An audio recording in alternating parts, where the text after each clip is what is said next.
Hello दोस्तों, मैं आवेश आपके अपने YouTube channel Kautilya education target में आपका स्वागत करता हूं। आज हम पढ़ रहे हैं आर.एस. अग्रवाल गणित के अंतर्गत क्षेत्रमिति चैप्टर को, और क्षेत्रमिति चैप्टर के अंतर्गत ये हमारा 8वां भाग है। अब हम देखते हैं क्वेश्चन नंबर 71 से आगे। तो क्वेश्चन नंबर 71 में दिया है कि एक आयत का क्षेत्रफल 21 सेंटीमीटर त्रिज्या वाले वृत्त के क्षेत्रफल के समान है। तो आयत का जो भी क्षेत्रफल है वो क्या है, तो आयत का क्षेत्रफल जो है वो क्या होगा, तो वो होगा कि वृत्त के क्षेत्रफल के समान होगा। लेकिन इस वृत्त के क्षेत्रफल के जो समान होगा उस वृत्त की जो त्रिज्या वो कितनी है, तो त्रिज्या बराबर उसने दी है कि 21 सेंटीमीटर है। तो सबसे पहले हम इस वृत्त का क्षेत्रफल निकाल लेते हैं इस 21 सेंटीमीटर त्रिज्या से। और तो वो जो क्षेत्रफल आएगा वृत्त का, वो क्षेत्रफल किसके बराबर होगा, तो वो क्षेत्रफल आयत के क्षेत्रफल के बराबर होगा। तो वृत्त का क्षेत्रफल का फार्मूला क्या होता है, तो वृत्त का क्षेत्रफल बराबर होता है पाई आर स्क्वायर। तो वृत्त का क्षेत्रफल कितना दिया है प्रश्न में, तो वो दिया है हमें 21 बराबर यहाँ पर पाई और यहाँ पर आर, और आर का मान कितना है, तो आर का मान है यहाँ पर 21 और स्क्वायर है, इसका मतलब दो बार हम क्या लिखेंगे, यहाँ पर 21 लिखेंगे।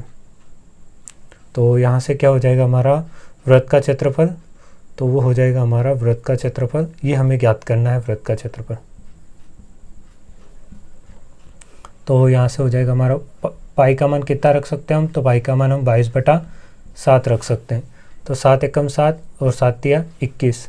तो यहाँ से हो जाएगा 3 दूना 6, 3 दूना 6 गुणित यहाँ से 21। तो ये आ जाएगा हमारा यहाँ से 66 × 21 का गुणा कर देंगे तो 21 दूना 42, 21 तिया 63, 21 चौक 84, 21 पंजे 105, 21 छंगे 126, बचेगा 12, 21 छंगे 126 और 126 और 2 127, 128 और 10 138। तो यहाँ से कितना आ जाएगा, तो यहाँ से आ जाएगा हमारा 1386। तो ये 1386 जो है ये क्या है, तो ये है वृत्त का क्षेत्रफल, वृत्त का क्षेत्रफल है। और प्रश्न में उसने कहा कि वृत्त का जो क्षेत्रफल है वो समान है किसके, आयत के क्षेत्रफल के। तो हम यहाँ सूत्र लगा लेते हैं कि आयत का क्षेत्रफल बराबर क्या है, तो वो है वृत्त का क्षेत्रफल। आयत का क्षेत्रफल बराबर क्या है, तो वृत्त का क्षेत्रफल है। और आयत का क्षेत्रफल क्या होगा, तो वृत्त के क्षेत्रफल का, वृत्त का क्षेत्रफल हमने कितना निकाला, तो वो आया हमारा 1386। आयत के क्षेत्रफल का फार्मूला क्या होता है, तो वो होता है लंबाई गुणित चौड़ाई। और आगे प्रश्न में दिया है कि यदि आयत की लंबाई तथा चौड़ाई का अनुपात 14:11 है, तो अनुपात में दे रखा उसने, किसमें दिया है हमें, अनुपात में कितना दिया है, तो 14:11। तो संख्या में क्या रहा होगा, तो संख्या में रहा होगा 14x और 11x।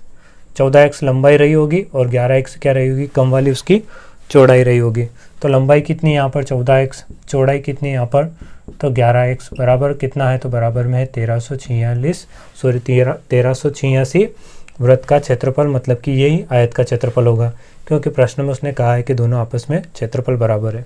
तो यहाँ पर हम x और x का गुणा करके क्या कर सकते हैं, x से स्क्वायर कर सकते हैं, और यहाँ से 1386 और x और x का हमने यहाँ पर गुणा कर दिया, तो बचा क्या, यहाँ पर 14 थी, गुणा में थी, ये कहाँ चला जाएगा, इसके बटे में, और ये 11 भी गुणा में, तो 11 भी कहाँ चला जाएगा, इसके बटे में।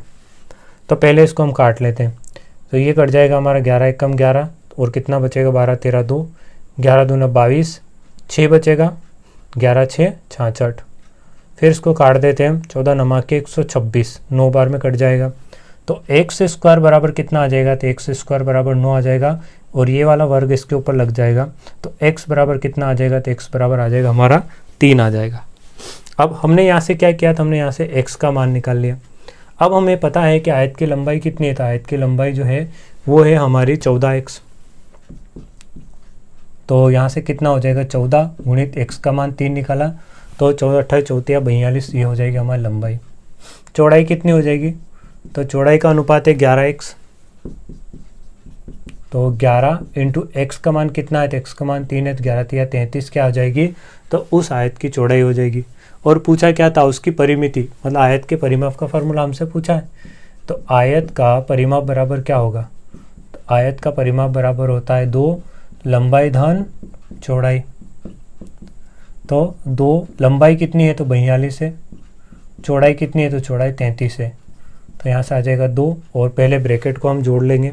तो ब्रैकेट में कितना आएगा, 3 और 2 5, 4 और 3 7, तो यहाँ पर कितना हो जाएगा, तो 75 दूना 150। और ये क्या है, परिमाप है, तो परिमाप किस में आता है, तो ये केवल सेंटीमीटर में आता है।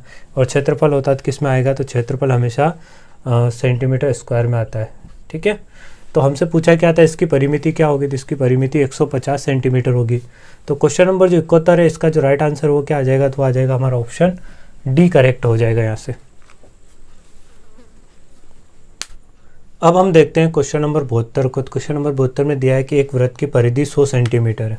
तो सबसे पहले उसने हमें दिया है कि वृत्त की परिधि, और वो कितना दिया है, तो वो दिया है 100 सेंटीमीटर। तो वृत्त की परिधि का सूत्र क्या होता है, तो वो होता है 2πr, और कितना दिया है, 100 दिया है। तो यहाँ से हम r को यही रहने देते हैं, 100 को 100 की जगह, और 2 और पाई को कहाँ पहुँचा देते हैं, तो 2 इंटू पाई को हम इसके बटे में पहुँचा देते हैं यहाँ पर पाई को। ठीक है, और पाई का मान रख देते हैं, तो पाई का मान कितना होता है, तो पाई का मान होता है 22/7। तो ये 7 उलट गुणित होकर कहाँ चला जाएगा, नीचे से, तो ये चला जाएगा हमारा ऊपर चला जाएगा। लेकिन यहाँ जो हमें आंसर दिए वो किस में दे रखे, पाई में दे रखे हैं, तो हम यहाँ पर पाई को चेंज नहीं करेंगे। ठीक है, 100 की जगह 100 को रखेंगे, 2 गुणा में तो बटे में आ जाएगा, और पाई भी गुणा में, तो पाई भी कहाँ आ जाएगा, इसके बटे में आ जाएगा। 2 एक कम 2, और 2 से इसको काट लेंगे तो 2 पंजे 10, और ये 0, तो r बराबर कितना आ जाएगा, तो r बराबर आ जाएगा हमारा 50, और बटे में आ जाएगा हमारा पाई। ठीक है, तो यहाँ से हमने त्रिज्या निकाल ली, कितनी रख सकते हैं हम, तो 50/पाई को रख सकते हैं। आगे प्रश्न में क्या कहा है, तो आगे कहा है कि इस वृत्त के, किसके, वृत्त के, तो सबसे पहले एक वृत्त बना लेते हैं। तो इस प्रकार से एक वृत्त है, इस वृत्त के अंतःवर्ग, मतलब इसके अंदर क्या बनाना है, एक वर्ग बनाना है। तो वृत्त के अंदर क्या बना लेते हैं हम, एक वर्ग बना लेते हैं। तो ये हमने वृत्त के अंदर क्या बना लिया, एक वर्ग बना लिया। अंतःवर्ग की प्रत्येक भुजा की माप कितनी है, अर्थात इस भुजा की हमसे क्या करी, उसने लंबाई पूछी, और वर्ग में सभी भुजाएं क्या होती है, बराबर होती है। तो वर्ग की भुजा की लंबाई कैसे निकाल सकते हैं, तो इसके अंदर हम क्या डाल देते हैं, अगर इस वृत्त से देखें तो एक व्यास डाल देते हैं, और वर्ग से देखते हैं तो एक विकर्ण डाल देते हैं। और हमसे पूछा क्या है, तो प्रत्येक भुजा की लंबाई, अर्थात ये वाली और ये वाली हमें पूछी है। तो अगर वृत्त को हम देखें तो वृत्त का क्या होता है, केंद्र होता है, और ये वृत्त का व्यास है, और वृत्त की आधी क्या होती है, तो वृत्त की आधी क्या होती है, त्रिज्या होती है। तो व्यास की आधी त्रिज्या हो जाएगी, तो ये भी, इधर भी ये व्यास की आधी क्या है, ये भी त्रिज्या है।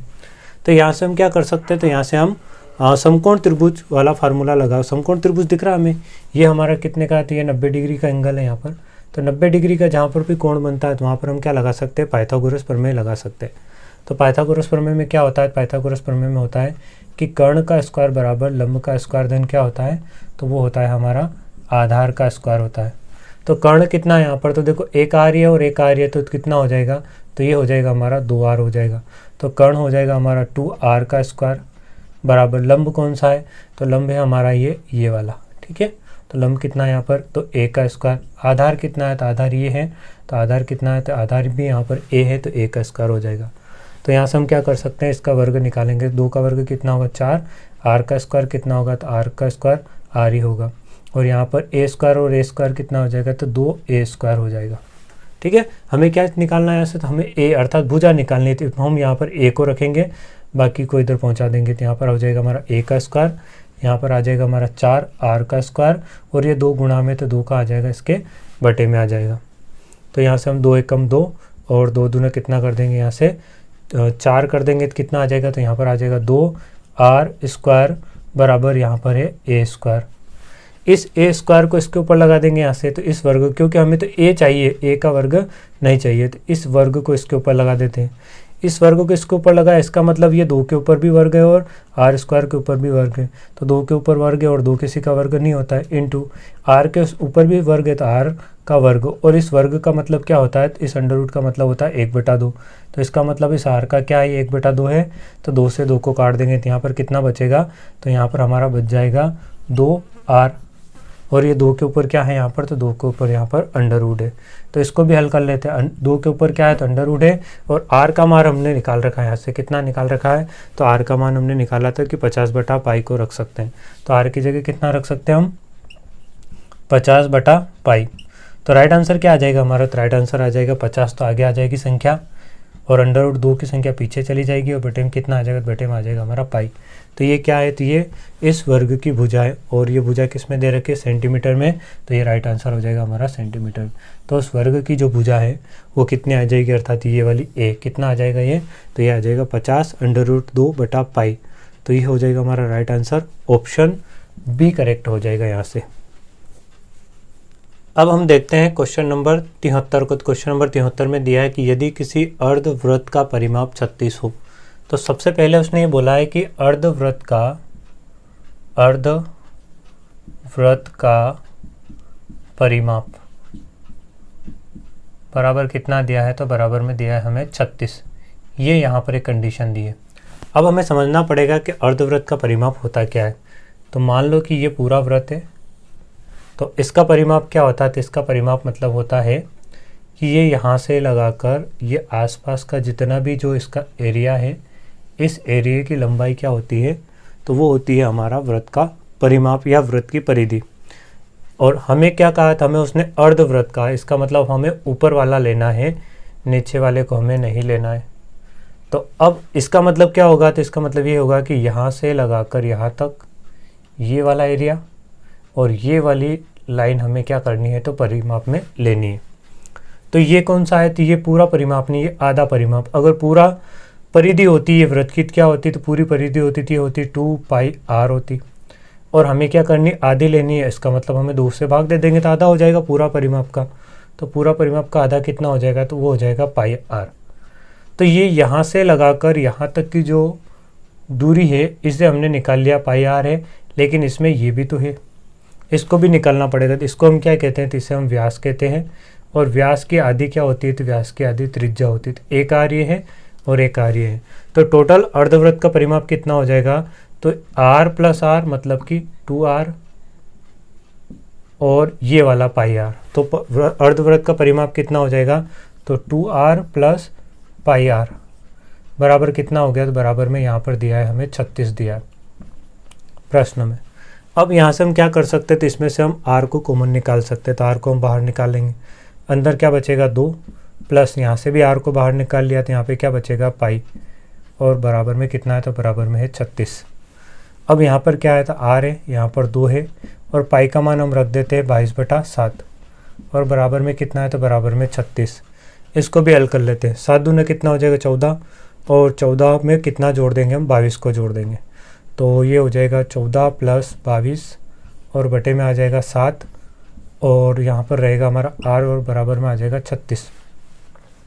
तो कितना हो जाएगा, 4 और 2 6, 2 और 1 3, बटे में आ जाएगा 7, गुणित में यहाँ पर कितना है, तो यहाँ पर है r है, और बराबर में कितना है, तो 36 है। r को यहीं रहने देते हैं, 36 को 36 की जगह ऊपर से 36 गुणा में, तो इधर बटे में आ जाएगा, और नीचे 7 है तो ऊपर चला जाएगा 7।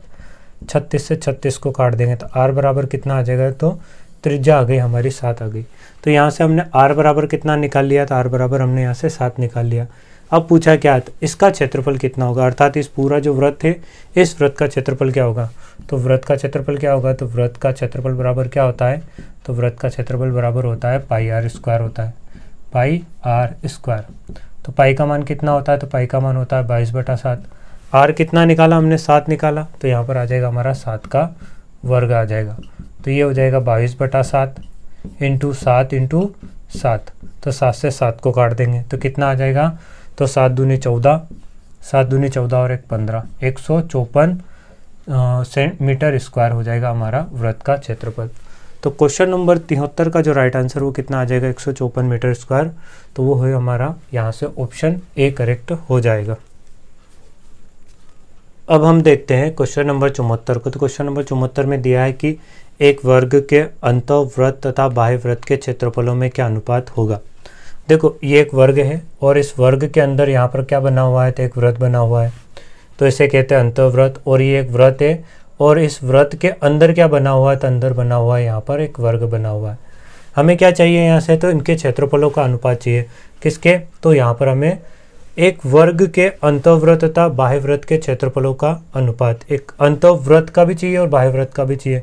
तो अंतःवृत्त के लिए यहाँ हम लिख लेते हैं कि वृत्त का क्षेत्रफल बराबर क्या होगा, तो वृत्त का क्षेत्रफल बराबर यहाँ पर हम अनुपात चाहिए, तो ये अनुपात, और यहाँ पर भी वृत्त का क्षेत्रफल का हमें क्या चाहिए, तो अनुपात चाहिए।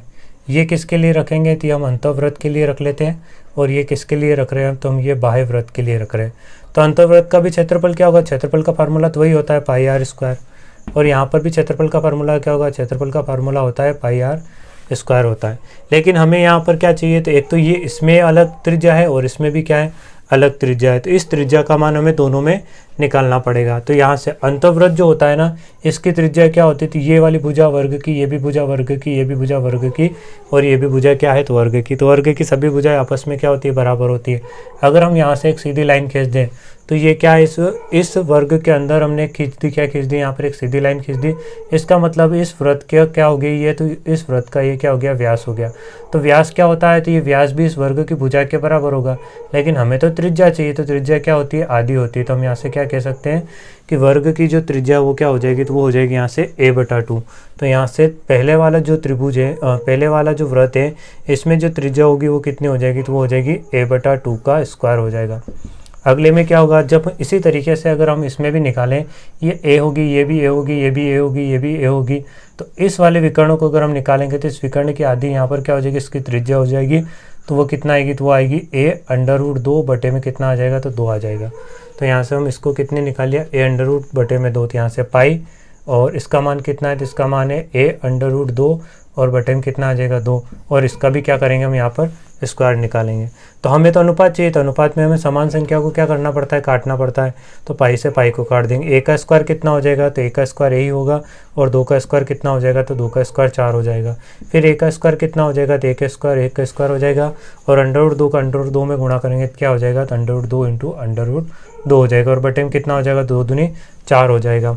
तो यहाँ हम 4 से किसको काट देंगे, 4 को काट देंगे, a स्क्वायर से a स्क्वायर को काट देंगे, तो यहाँ पर क्या बचा, यहाँ पर कुछ नहीं बचा, अर्थात 1 बचा है, और यहाँ √2 का √2 में गुणा करेंगे तो √4 आ जाएगा, और 1 और √4 किसका वर्ग होता है, ये होता है में 2 का वर्ग। तो क्वेश्चन नंबर जो 74, इसका जो राइट आंसर आएगा वो क्या आ जाएगा कि अंतःवृत्त तथा बाह्यवृत्त के क्षेत्रफलों का जो अनुपात है वो कितना हो जाएगा, तो वो हो जाएगा 1:2। तो क्वेश्चन नंबर 74 का जो राइट आंसर आएगा वो आ जाएगा हमारा 1:2, अर्थात ऑप्शन डी करेक्ट हो जाएगा यहाँ से। अब हम देखते हैं क्वेश्चन नंबर 75 को। तो क्वेश्चन नंबर 75 में दिया है कि 2 भिन्न वृत्तों के चाप की लंबाइयाँ बराबर है। यदि ये चाप वृत्तों के केंद्रों पर क्रमशः 60 डिग्री तथा 75 डिग्री के कोण बनाए तो दोनों वृत्तों की त्रिज्याओं का अनुपात क्या होगा। देखो सबसे पहले तो यहाँ पर इसने दिया है चाप। तो चाप क्या होता है, जैसे ये वृत्त का केंद्र है और इस केंद्र पे इस तरीके से अगर हम लाइन खींच दें तो ये क्या होता है, इसका ये हो जाता है, इसका चाप हो जाता। और यहाँ से इस तरीके से अगर इन दोनों भुजाओं को मिला दे तो यहाँ पर जो बनता है उसे हम क्या कहते हैं, थीटा, अर्थात वो कोण है। तो एक तो है यहाँ पर कितने 60 डिग्री का कोण है, और जो अगला जो है उसमें कितना है, तो उसमें है यहाँ पर 75 डिग्री का। तो इसका मतलब हुआ कि यहाँ से इस लाइन को मिलाते थे त्रिज्या होगी तो अलग अलग। तो यहाँ पर 2 चाप है तो 2 वृत्त होंगे और दोनों वृत्तों में त्रिज्या क्या है, यहाँ पर अलग अलग होगी। तो हम क्या कर सकते हैं कि दोनों वृत्तों की हमें ये चाप चाहिए। तो चाप का मतलब क्या होता है, इसके आसपास का क्षेत्र, और आसपास का क्षेत्र अर्थात इसकी परिधि। तो हम यहाँ पर परिधि का फार्मूला लगाएंगे। तो यहाँ पर हम लगा देते हैं। तो पहले वृत्त की परिधि और यहाँ पर हम ले लेते हैं, हमें क्या चाहिए, तो त्रिज्याओं का अनुपात। तो यहाँ पर हम अनुपात ले लेते हैं। यहाँ पर आ जाएगा हमारे दूसरे वृत्त की परिधि। तो वृत्त की परिधि का सूत्र क्या होता है, तो वो होता है 2πr। और यहाँ पर क्या है, तो यहाँ पर कोण भी है, इसका मतलब यहाँ पर भी थीटा है। और कितना है, तो ये कितने में से है, तो पूरा जो सर्कल होता है, ये पूरा सर्कल कितने डिग्री का होता है, तो पूरा सर्कल होता है 360 डिग्री का होता है। और इसमें से यहाँ पर कितना दिया है पहले वाले में, तो पहले वाले में क्रमशः 60 डिग्री दिया है। तो 360 डिग्री में से कितना है यहाँ पर 60 डिग्री अनुपात। दूसरे वृत्त की परिधि का फार्मूला क्या होगा, तो उसके लिए भी 2πr ही होगा। और इसमें थीटा कितना है, तो इसमें थीटा है हमारा 75 डिग्री का। और ये 75 डिग्री कितने में से है, तो ये पूरे 360 डिग्री में से। हमें अनुपात चाहिए किसका, ये R1 हो जाएगी और ये हो जाएगी हमारी R2 हो जाएगी दूसरे वाली। हमें क्या चाहिए, तो त्रिज्याओं का अनुपात। तो त्रिज्याओं को यही रहने देते हैं। इसकी त्रिज्या कितनी R1 है और उसकी त्रिज्या कितनी R2 है, तो उसको इधर लेके आ जाते हैं। और इधर क्या बच जाएगा, तो इधर बचेगा हमारा 2π और 75 डिग्री, और बटे में कितना है, तो बटे में है 360। और यहाँ से ये 2 ऊपर है तो कहाँ चला जाएगा, ये गुणा में चला जाएगा बटे में। ऊपर 60 है तो 60 भी कहाँ चला जाएगा, इसके बटे में। और 360 नीचे है तो 360 कहाँ चला जाएगा, ऊपर चला जाएगा।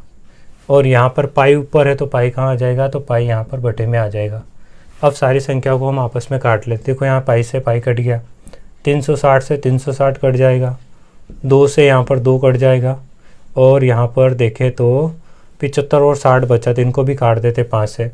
तो 5 एकम 5, तो 1 बचेगा, 5 दूनी 10, 5 एकम 5, 2 बचा, 5 का 25, 3 चौक 12 और 3 पंजे 15। तो R1 बटा R2 बराबर कितना है यहाँ पर अनुपात में, तो बराबर में ऊपर तो बचा हमारा 5 और बटे में कितना बचा, तो बटे में बचा हमारा 4। तो R1 अनुपात R2 बराबर कितना आ जाएगा, तो R1 अनुपात R2 बराबर आ जाएगा 5:4, 5:4। तो कौन सा राइट आंसर आ जाएगा हमारा क्वेश्चन नंबर 75 का, तो क्वेश्चन नंबर 75 का जो राइट आंसर आएगा वो आ जाएगा हमारा ऑप्शन डी करेक्ट हो जाएगा यहाँ से।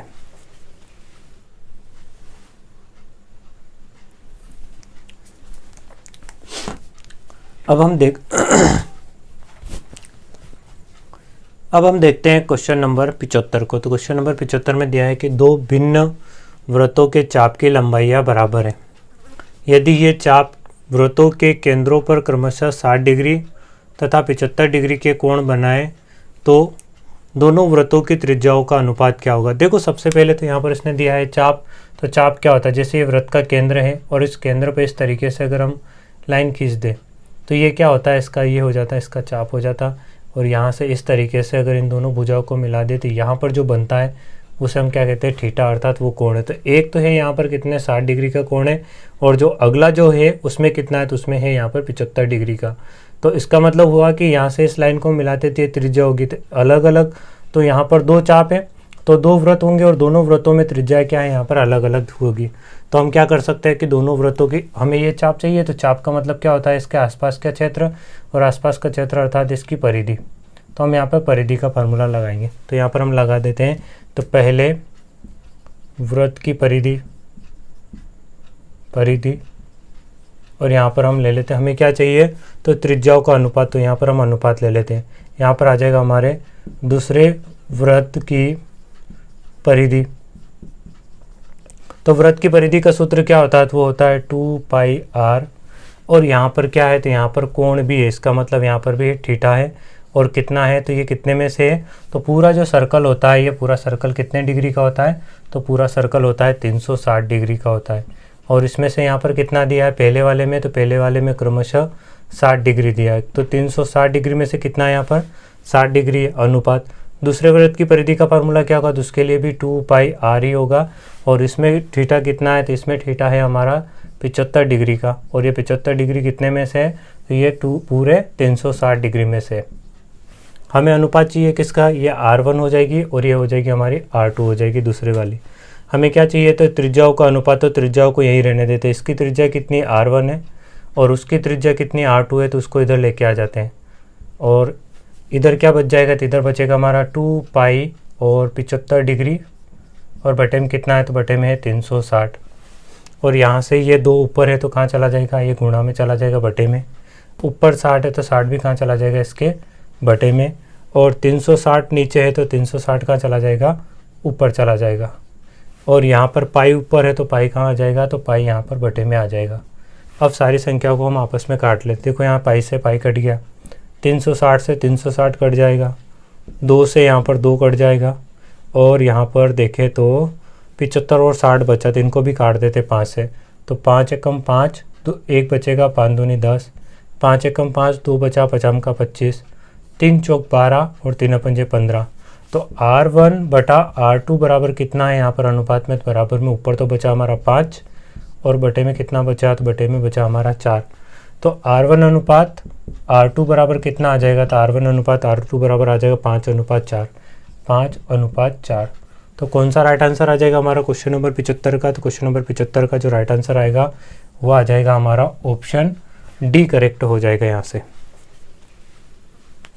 अब देखते हैं हम क्वेश्चन नंबर 76 को। तो क्वेश्चन नंबर 76 में दिया है कि उस वृत्त की त्रिज्या क्या होगी। इसका मतलब हमें यहाँ पर क्या करना है, तो वृत्त की त्रिज्या को ज्ञात करना है। तो उस वृत्त की त्रिज्या क्या होगी जिसका क्षेत्रफल अर्थात इसका जो क्षेत्रफल है वो अर्थात हम यहाँ पे कह सकते हैं कि क्षेत्रफल का सूत्र क्या होता है, तो वृत्त का क्षेत्रफल और इसमें कौन सा आर रखेंगे, तो इसमें हम ये कैपिटल वाला आर रखेंगे। तो इसका क्षेत्रफल, जिसका क्षेत्रफल 5 मीटर तथा 12 मीटर त्रिज्या वाले, तो एक यहाँ पर त्रिज्या है R1 बराबर कितनी है, 5 मीटर है, और एक त्रिज्या है यहाँ पर R2 बराबर कितना है, तो वो है 12 मीटर। 12 मीटर त्रिज्या वाले दो वृत्तों के क्षेत्रफल के योग के बराबर, अर्थात इसका भी वृत्त का क्षेत्रफल निकालना हमें, वृत्त का क्षेत्रफल, और इसका भी हमें क्या निकालना है, वृत्त का क्षेत्रफल, और इन दोनों के वृत्त के क्षेत्रफल के योग के बराबर इसका क्या हो, तो इसका क्षेत्रफल हो। अब यहाँ से हम निकाल सकते हैं, तो वृत्त का क्षेत्रफल क्या होगा, तो वृत्त का क्षेत्रफल होता है पाई आर, और यहाँ पर कैपिटल आर है, तो ये हो जाएगा पाई आर स्क्वायर बराबर, यहाँ पर भी वृत्त का क्षेत्रफल का फार्मूला होगा पाई, लेकिन यहाँ पर आर कौन सा आएगा, तो यहाँ पर आर आ जाएगा हमारा R1 वाला, तो pi r square, pi R1 square, plus यहाँ पर भी आ जाएगा हमारा पाई, यहाँ पर आ जाएगा R2 का स्क्वायर। अब यहाँ पे मान रख दो, देखो यहाँ पर पाई, और इसका आर का मान हमें ज्ञात करना, तो इसको एज इट इज़ रहने देते हैं, पाई आर स्क्वायर बराबर, यहाँ पर हो जाएगा हमारा पाई, और R1 का मान कितना है यहाँ पर, तो यहाँ पर है 5 का वर्ग बराबर, यहाँ पर पाई, और R2 का मान कितना है यहाँ पर, तो यहाँ पर है 12 का वर्ग। तो इसमें हम क्या करेंगे, पाई को पाई रहने देते हैं, आर स्क्वायर को आर स्क्वायर रहने देते हैं। इन दोनों में हम क्या करेंगे कि इन दोनों में जो समान है उस संख्या को बाहर निकालेंगे। तो यहाँ से पाई है, इसमें भी पाई है, तो पाई को हम बाहर निकाल लेते हैं। अंदर बचेगा 5 का वर्ग अर्थात 25, प्लस यहाँ पर बचेगा 12 का वर्ग अर्थात 144, और ये ब्रैकेट बंद। अब हम क्या करेंगे, तो अब हम यहाँ से, हमें तो आर स्क्वायर का मान चाहिए, अर्थात केवल आर का मान चाहिए, तो आर और वर्ग को यहीं रहने देते हैं। यहाँ पर है पाई, 125 और 144 को हम जोड़ लेते हैं आपस में, तो 5 और 4 9, 4 और 2 6, और ये 169 आ जाएगा। और यहाँ से ये पाई कहाँ है, गुणा में, तो ये चला जाएगा इसके बटे में, तो पाई से हम पाई को काट देंगे। और यहाँ पर कितना बचा, यहाँ पर 169 बचा। ये वाला वर्ग हटा के इसके ऊपर लगा देते हम, तो r बराबर कितना आ जाएगा, तो r बराबर आ जाएगा 169 किसका वर्ग होता है, तो 169 13 का वर्ग होता है। और हमें यही पूछा था, प्रश्न में क्या पूछा था, तो हमें यहाँ पर r ज्ञात करना था, उस वृत्त की त्रिज्या क्या होगी, तो उस वृत्त की त्रिज्या कितनी हो जाएगी, तो वो हो जाएगी 13 हो जाएगी। तो क्वेश्चन नंबर 76 का जो राइट आंसर है वो आ जाएगा हमारा ऑप्शन ए करेक्ट हो जाएगा यहाँ से। अब हम देखते हैं क्वेश्चन नंबर 77 को। तो क्वेश्चन नंबर 77 में दिया है कि यदि किसी वृत्त की परिधि को 50% कम कर दी जाए तो इसके क्षेत्रफल में कितने प्रतिशत की कमी होगी। देखो यहाँ पर माना, फिर से हम सक्सेसिव फार्मूले का यूज़ करेंगे यहाँ पर, तो आधार रहेगा हमारा 100, और यहाँ पर रहेगा 100 वृद्धि या कमी, और यहाँ पर आ जाएगा x, फिर से हमारा 100 वृद्धि या कमी, यहाँ पर आ जाएगा हमारा y, और बटे में 100 आ जाएगा। तो यदि किसी वृत्त की परिधि को 50% कम कर दी जाए, तो माना जब 50% कम नहीं करा था तब की बात करा, तो माना पहले क्षेत्रफल कितना था, तो माना पहले क्षेत्रफल था 100।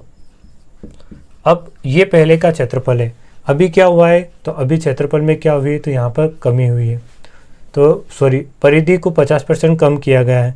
तो जब परिधि को 50% कम किया तब क्षेत्रफल कितना बचा, तो पहले कितना था 100 था, और 100 पे कितना कम किया, तो 100 पे पहले तो 50% कम किया परिधि को, फिर से परिधि को कितना कम किया, तो फिर से यहाँ वाली कंडीशन, फिर से परिधि को कितना कम किया, तो 50 कम किया।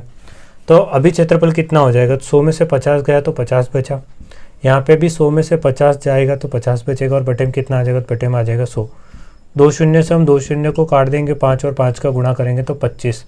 तो पहले जो क्षेत्रफल 100 था वो अभी कितना रह गया, तो वो अभी 25 रह गया, 25 रहा। तो कितनी कमी हुई, तो पहले 100 था, अभी 25 है, तो कमी कितनी हुई, तो यहाँ से कमी हो जाएगी 75 की। तो ये 75 की जो कमी हुई है ये कितने परसेंट में हुई है, ये हमसे पूछा है। तो किस पे कमी हुई है, तो आधार हमारा 100 था, और 100 पे कमी कितनी हुई, 75 की हुई है। तो कितना परसेंट कम हुआ, तो परसेंटेज निकालने के लिए हम क्या करते हैं, 100 से गुणा कर देते हैं। तो 2 शून्य से 2 शून्य को काट देंगे, तो यहाँ से कितना आ जाएगा, यहाँ से आ जाएगा हमारा 75% की क्या होगी, तो कमी होगी। जब भी अगर यहाँ पर हल करते हैं तो 100 से ज़्यादा आता है तो हमें क्या होती है, वृद्धि होती है, और अगर 100 से कम आता है तो हमें क्या होती है, यहाँ पर कमी होती है। ठीक है, और अगर 100 का 100 आ जाए तो कह देंगे हम कि न तो वृद्धि हुई और न कमी हुई। तो क्वेश्चन नंबर 77 का राइट आंसर क्या आएगा, तो वो आ जाएगा हमारा ऑप्शन डी करेक्ट हो जाएगा यहाँ से। अब हम देखते हैं क्वेश्चन नंबर 78 को। क्वेश्चन नंबर 78 में लिखा है कि अलग अलग त्रिज्या वाले दो वृत्त दिए गए हैं। अर्थात यहाँ पर दो वृत्त हैं और दोनों वृत्तों की त्रिज्याएं क्या है, अलग अलग है। तो हम मान लेते हैं कि एक जो वृत्त है उसकी त्रिज्या कितनी R1 है और दूसरा जो वृत्त है उसकी त्रिज्या कितनी है, तो वो रहेगी हमारी R2। एक वर्ग का क्षेत्रफल 196 वर्ग सेंटीमीटर स्क्वायर है। तो यहाँ हम निकाल लेते हैं कि वर्ग का क्षेत्रफल कितना है। तो वर्ग का क्षेत्रफल बराबर दिया उसने 196 सेंटीमीटर स्क्वायर। तो वर्ग के क्षेत्रफल का फार्मूला क्या होगा, तो वो होता है ए स्क्वायर बराबर दिया है 196। तो ए को यहीं रहने देते हैं, इस वर्ग को 196 के ऊपर लगा देते हैं। तो कितना आ जाएगा, ए बराबर आ जाएगा तो 196 है जो ये किसका वर्ग होता है, तो ये होता है हमारा 14 का वर्ग। तो ए बराबर अर्थात भुजा कितनी आ गई, तो भुजा आ गई यहाँ से हमारी 14। अब आगे, जिसकी भुजा बड़े वृत्त की त्रिज्या से आधी है, अर्थात इस वर्ग की जो भुजा है तो वर्ग की भुजा बराबर बड़े वृत्त की त्रिज्या की आधी। तो यहाँ पर हम मान लेते हैं कि R1 क्या है, तो R1 है बड़ा वृत्त और R2 क्या है, तो R2 है यहाँ पर छोटा वृत्त। तो बड़े वृत्त की त्रिज्या क्या है, तो बड़े वृत्त की त्रिज्या है यहाँ पर R1 और इसकी क्या है, तो इसकी आधी। आधी का मतलब क्या होगा, 1/2। तो वर्ग की भुजा कितनी है, तो वर्ग की भुजा यहाँ पर 14 है और R1 और बटे में कितना आ जाएगा 2। तो हमें यहाँ पर वृत्त की त्रिज्या चाहिए, बड़े वृत्त की त्रिज्या। तो बड़े वृत्त की त्रिज्या कितनी आ जाएगी, तो R1 और नीचे से 2 कहाँ चला जाएगा, तो नीचे से 2 ऊपर चला जाएगा। तो R1 बराबर कितना आ जाएगा, तो R1 बराबर आ जाएगा 14 दूना 28। तो यहाँ से हमने क्या निकाल लिया, तो यहाँ से हमने बड़े वृत्त की त्रिज्या निकाल ली, कितनी आ गई, 28 आ गई। अब आगे क्या कहा, छोटे वृत्त की त्रिज्या बड़े वृत्त की त्रिज्या का 3/7 है। तो छोटे वृत्त की त्रिज्या कितनी हो जाएगी, अर्थात R2 बराबर क्या है, तो बड़े वृत्त की त्रिज्या की, तो बड़े वृत्त की त्रिज्या का कितना है, तो बड़े वृत्त की त्रिज्या का 3/7 है। तो बड़े वृत्त की त्रिज्या का, बड़े वृत्त की R का 3/7। तो यहाँ से बड़ा वृत्त कितना है, तो बड़े वृत्त की त्रिज्या कितनी 28 है और 28 का कितना है, 3/7 है। तो 7 एकम 7, 7 चौक 28। तो 4 तिया कितना हो जाएगा, 12। तो R2 बराबर कितना आ गया, तो R2 बराबर यहाँ से आ गया हमारा 12 आ गया। तो क्या पूछा था उसने, तो छोटे वृत्त की परिधि कितनी होगी। तो हमने छोटा वृत्त किसको माना, छोटा वृत्त हमने इसको माना। तो इसकी परिधि कितनी है, तो इसकी परिधि हमसे पूछी है। तो यहाँ से हमें इसकी त्रिज्या पता है 12 है। तो वृत्त की परिधि क्या होती है, तो वृत्त की परिधि बराबर होगा हमारा, तो वृत्त की परिधि बराबर होता है 2πr। तो 2 की जगह 2 रखेंगे और यहाँ आंसर हमें पाई में दिया है तो पाई को हम चेंज नहीं करेंगे। और r का मान कितना है, तो r का मान है यहाँ पर 12। तो कितना हो जाएगा हमारा राइट आंसर, 12 दूना 24 पाई हो जाएगा। तो क्वेश्चन नंबर 78 का जो राइट आंसर आएगा वो आ जाएगा हमारा 24 पाई। तो कौन सा राइट आंसर हो जाएगा हमारा, ऑप्शन सी करेक्ट हो जाएगा। तो 24 पाई सेंटीमीटर हो जाएगा हमारा इसका राइट आंसर। अब हम देखते हैं क्वेश्चन नंबर 79 को। तो क्वेश्चन नंबर 79 में दिया है कि दो वृत्तों की परिधि क्रमशः 132 मीटर तथा 176 मीटर है। तो पहला यहाँ पर एक वृत्त है, पहले वृत्त की परिधि बराबर दिया है 132 मीटर। सेम ऐसे ही आगे उसने बोला है कि दूसरे वृत्त की परिधि बराबर दिया है 176 मीटर। तो पहला वाला यहाँ पर वृत्त है, इसमें R1 होगी और इसमें क्या रही होगी, तो इसमें R2 रही होगी।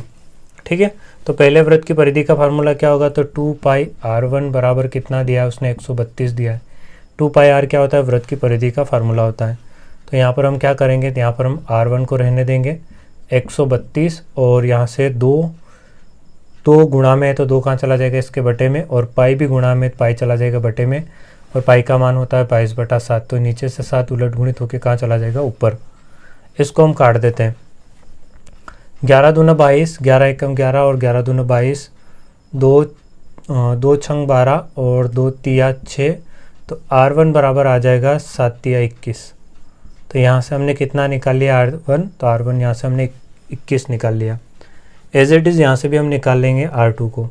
तो दूसरे वृत्त की परिधि, तो इसका भी फार्मूला क्या होगा, तो 2πr2 बराबर कितना हो जाएगा, 176।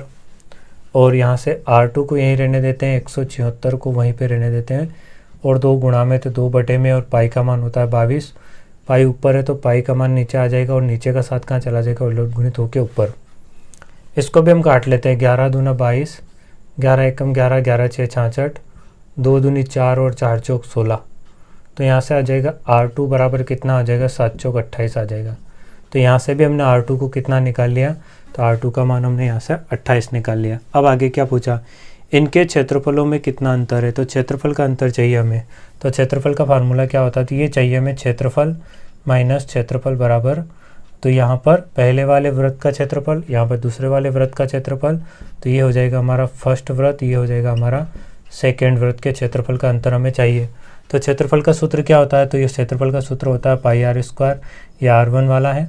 बड़ा कौन सा है यहाँ पर, तो बड़ा है यहाँ पर, इसकी त्रिज्या छोटी, इसकी त्रिज्या बड़ी है, तो R2 का स्क्वायर माइनस यहाँ पर हो जाएगा पाई R1 का वर्ग, और यहाँ पर है पाई R2 का वर्ग, क्योंकि बड़ी में से क्या होती है, हमेशा छोटी घटती है, तभी अंतर निकलता है। तो बड़ी वाली त्रिज्या वाला का मान ये हम रखेंगे यहाँ से पाई, तो पाई R2 का मान कितना है, ऐसा 28 है, तो यहाँ से आ जाएगा 28, और ये हो जाएगा हमारा 28 का वर्ग। यहाँ पर भी पाई को पाई रहने देते। R1 का मान कितना है, यहाँ पर 21 है, तो हम यहाँ पे ले लेते 21 बराबर क्वेश्चन मार्क। यहाँ पर दोनों में क्या समानता है, तो पाई की समानता है, तो पाई को हम बाहर निकाल लेते हैं। अंदर क्या बचेगा, तो अंदर बचेगा हमारा 28 का वर्ग माइनस 21 का वर्ग बराबर क्वेश्चन मार्क। तो देखो यहाँ पर कौन सा फार्मूला लग रहा है यहाँ पर, तो यहाँ पर लग रहा है हमारा a का वर्ग प्लस b का वर्ग।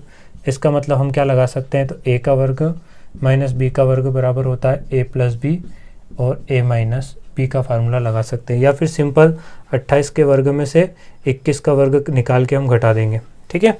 और यहाँ पर कोई चिन्ह नहीं, इसका मतलब यहाँ पर क्या है, गुणा है, और ये वाला अभी एक ब्रैकेट के अंदर है। तो यहाँ पर हम क्या कर सकते हैं, a का मान कितना है, 28 है, तो हम यहाँ पर लिख सकते हैं 28, और b का मान कितना 21 है, तो यहाँ पर हम लिख सकते हैं 21, और यहाँ पर हो जाएगा हमारा 28 माइनस 21। 28 और 21 को जोड़ेंगे तो कितना हो जाएगा, तो 8 और 1 हो जाएगा 9, 2 और 2 हो जाएगा 4, गुणित यहाँ पर हो जाएगा हमारा 28 में से 21 को घटाएंगे तो 8 में से 1 गया तो 7, और 2 में से 2 गया तो 0। तो यहाँ से हम कितना रख सकते हैं, पाई का मान रख सकते हैं 22/7 गुणित 28 का वर्ग माइनस 21 का वर्ग करेंगे तो कितना आएगा, 49 × 7 आ जाएगा। तो 49 × 7 आ जाएगा, और 7 से 7 को काट देंगे, और हम क्या करेंगे यहाँ पर, तो 22 × 49 का गुणा कर देंगे तो कितना आ जाएगा ये, तो ये आ जाएगा हमारा 49 में किसका गुणा करेंगे, 22 का। तो 9 दूनी 18, 4 दूनी 8 और 1 9 हो जाएगा। यहाँ पर भी 8, यहाँ पर आ जाएगा हमारा 9, 8 8 16 और 1 17, 9 और 1 10, तो 1078 आ जाएगा। कितना आ जाएगा, 1078। और ये क्या पूछा था, तो दोनों का अंतर, तो दोनों का अंतर किस में आएगा, दोनों का अंतर आ जाएगा हमारा, दोनों क्षेत्रफलों का अंतर आएगा, तो क्षेत्रफलों का अंतर कितना आ जाएगा हमारा, 1078 मीटर वर्ग आ जाएगा। तो क्वेश्चन नंबर 79 का जो राइट आंसर है वो कौन सा हो जाएगा, 1078 मीटर वर्ग, अर्थात ऑप्शन सी करेक्ट हो जाएगा यहाँ से। अब हम देखते हैं क्वेश्चन नंबर 80 को। क्वेश्चन नंबर 80 में दिया है कि एक आयत की लंबाई में 60% की वृद्धि की गई है, इसकी चौड़ाई में कितने प्रतिशत कम की जाए, कितने प्रतिशत की कमी की जाए कि क्षेत्रफल में कोई परिवर्तन न हो, अर्थात क्षेत्रफल फिर से वही रहना चाहिए। तो हम मान लेते हैं कि माना क्षेत्रफल पहले कितना था, तो माना क्षेत्रफल पहले 100 था। उसी सक्सेसिव तरीके से करेंगे। कौन सा सूत्र रहेगा हमारा, 100, यहाँ पर रहेगा 100 वृद्धि या कमी x, और फिर से हमारा रहेगा 100 वृद्धि या कमी y, ठीक है। इसी सक्सेसिव फार्मूले से हम आगे इस सवाल को करेंगे। तो माना पहले क्षेत्रफल कितना था, तो माना पहले क्षेत्रफल 100 था, और बाद में क्या हुआ कि उस आयत की जो क्षेत्रफल में क्या हुआ कि लंबाई में 60% की वृद्धि हुई। तो आधार क्षेत्रफल का कितना था, 100 था, और इस 100 में लंबाई में वृद्धि हुई, वृद्धि का मतलब हम जोड़ देंगे, और कितनी वृद्धि हुई, 60%। तो 100 का 60% कितना होता है, 60 ही होता है। और फिर क्या हुआ, तो इसकी चौड़ाई में कितने प्रतिशत की कमी की जाए, तो चौड़ाई पहले 100 थी, और 100 में कितनी कमी की जाए तो हमें नहीं पता, तो हम कितना मान लेते हैं, तो जो हमें नहीं पता उसको हमने x मान लिया कि x कमी की जाए तो उसके क्षेत्रफल में कोई परिवर्तन न हो। तो अर्थात क्षेत्रफल पहले कितना था, 100 था, तो अभी भी क्षेत्रफल कितना रहना चाहिए, तो 100 का 100 रहना चाहिए। अब हम क्या कर सकते हैं यहाँ से, तो 100 और 60 को जोड़ देंगे, कितना हो जाएगा 160 गुणित 100 और x को यहाँ पर हम गुणा कर देंगे, तो इसका 100 में से -x को घटाएंगे तो कितना आ जाएगा, 100 - x ही आएगा, और नीचे से 100 को कहाँ पहुँचा देंगे, तो बराबर से उधर पहुँचा देंगे। ये बटे में कहाँ चला जाएगा, ये गुणा में चला जाएगा। अब हम क्या करेंगे, तो ये भी गुणा में 160 है, तो इस 160 को यहाँ से गुणा में है तो इसको कहाँ पहुँचा देते हैं, यहाँ पर बटे में पहुँचा देते हैं 160 को। अब हम इसे काट देते हैं, 0 से हम 0 को काट देंगे, ये हो जाएगा हमारा 4 चौक 16, 4 दूनी 8 और 4 पंजे 20, 2 दूनी 4 और 2 पंजे 10, और ये 2 नीचे से इसका गुणा कहाँ कर देंगे, यहाँ पर कर देंगे हम इसका गुणा। तो 2 का गुणा 100 और इसमें करेंगे तो कितना आएगा, तो 2 का गुणा जब हम 100 में करेंगे तो कितना आ जाएगा, तो ये आ जाएगा हमारा 200, और इस 2 का गुणा x में भी करेंगे तो कितना आ जाएगा, तो ये आ जाएगा हमारा 2x, और बराबर में कितना है, तो 25 पंजे 125 है, इधर 125 है। तो कितना हो यहाँ से, तो यहाँ से हो जाएगा हमारा 200 माइनस 2x बराबर में कितना आ जाएगा, तो 25 का 5 में गुणा करेंगे तो 125। ये माइनस का 2x उधर पहुंचा देंगे तो किसका हो जाएगा, तो माइनस का 2x को उधर पहुंचा देंगे तो बराबर का 2x प्लस का 2x हो जाएगा, और यहाँ पर 200 है और 125 को इधर लेके आ जाएंगे तो किसका हो जाएगा, माइनस का 125 हो जाएगा। तो यहाँ से कितना हो जाएगा हमारा 125, तो 200 में से 125 को घटा देंगे, तो 200 में सॉरी यहाँ पर हमारा 200 ठीक है, 2x भी ठीक है, ठीक है। अब इसको हल करते हैं। देखो 200 में से 125 जाएगा, कितना बचेगा, तो ये बचेगा हमारा 75 बराबर 2x। तो यहाँ से कितना आया, तो 2x बराबर आया हमारा 75। तो x बराबर कितना आ जाएगा, तो x बराबर आ जाएगा हमारा 75, और 2 गुणा में तो 2 बटे में, इससे इसको काट देंगे तो x बराबर आ जाएगा 2 तिया 6 और 2 7 14 और 2 पंजे 10। तो कितना आ गया, 37.5 हो गया। अर्थात हमने यहाँ पर क्या निकाल लिया था, हमने यहाँ पर x का मान निकाल लिया। और प्रश्न में पूछा क्या था, तो प्रश्न में पूछा था कि इसकी चौड़ाई में कितने प्रतिशत की कमी की जाए। तो देखो हमने कितने कमी करी चौड़ाई में, तो हमने यहाँ पर कमी x की करी, और x का मान कितना है यहाँ पर 37.5 आया। तो 37.5 आया। पहले कितना था, क्षेत्रफल था 100% था, और 100% में से कितना कम किया हमने, 37.5 कम किया। तो 100 का 37.5 कितना परसेंट कम किया, तो 100 का 37.5 कितना परसेंट कम किया। तो परसेंटेज निकालने के लिए हम किसका गुणा करते हैं, 100 का। तो 2 0 से हम 2 0 को काट देंगे, अर्थात 37.5 को ही हमने क्या किया यहाँ पर x का मान अर्थात x का परसेंटेज कम किया। तो यहाँ पे पूछा क्या था उसने, इसकी चौड़ाई में कितने प्रतिशत की कमी की जाए। तो संख्या में 37.5 और परसेंटेज में भी कितना आएगा, 37.5। तो 37.5 को हम कितना लिख सकते हैं, तो 37.5 को हम कितना लिख सकते हैं, तो 37 तो पूरा है, और 0.5 का मतलब क्या होता है, तो 0.5 को हम लिख सकते हैं, दशमलव हटा देंगे तो बटे में 1 और 1 अंक 1 0 5 एकम 5 5 दूनी 10, अर्थात इसको हम लिख सकते हैं 37 सही 1/2। तो कौन सा राइट आंसर आ जाएगा, हमारा ऑप्शन ए करेक्ट हो जाएगा यहाँ से। तो क्वेश्चन नंबर 80 का जो राइट आंसर आएगा वो आ जाएगा हमारा ऑप्शन ए। और क्वेश्चन नंबर 80 के साथ आज की क्लास को हम यहीं पे विराम देते हैं। क्वेश्चन नंबर 81 से आगे हम कल कंटिन्यू करेंगे। अगर ये वीडियो आपको पसंद आया है तो वीडियो को लाइक करें और चैनल को सब्सक्राइब ज़रूर करें। वीडियो को देखने के लिए थैंक्स।